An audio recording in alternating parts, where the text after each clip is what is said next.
আসসালামু আলাইকুম। আমাদের ডিম পাড়া কোয়েল পাখিগুলোকে রাখার জন্য একটি ঘরের মেঝে পাকা করলাম। এখন বর্তমানে পাখিগুলোকে খাঁচায় পালন করি। গরমের কারণে খাঁচায় প্রতিদিনই একটা দুইটা করে পাখি মারা যাচ্ছে।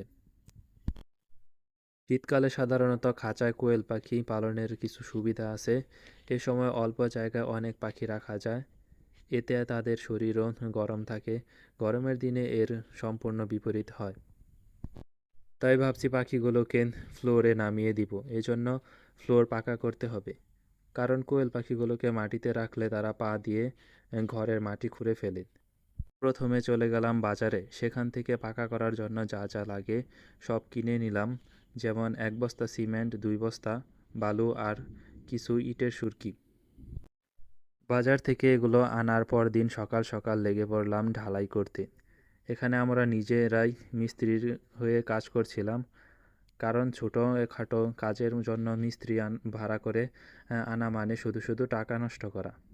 ইট বালি সিমেন্টগুলোকে একসাথে মিক্সড করার পর দিলাম পানি। পানি দিয়ে নেড়েচেড়ে মিশিয়ে একটা গামলায় উঠিয়ে দিলাম ভাইয়ার মাথায়। এরপর ভাইয়া নিয়ে গেলেন কোয়েলের ঘরে। সেখানে আগে থেকেই ঘরের মেঝেতে পলিথিন বিছানো ছিল। আর এই পলিথিনগুলো হচ্ছে আমাদের কোয়েল ও হাঁসের জন্য যে খাদ্যের বস্তা আনা হয় তার ভেতরে থাকে। ঢালাইগুলো আনার হয়ে গেলে একটি কাঠের স্মারক দিয়ে সব কিছু সমান করে আমাদের কোয়েল পাখির ঘরটা প্রস্তুত করে ফেললাম। এরপর দিলাম কিছুদিন শুকাতে। শুকানোর পরেই পাখিগুলোকে উঠিয়ে দিলাম। এখানে বেশিরভাগ কাজগুলোই ভাইয়া করেছে, কারণ আমি এগুলো কাজে বেশি একটা পারদর্শী না।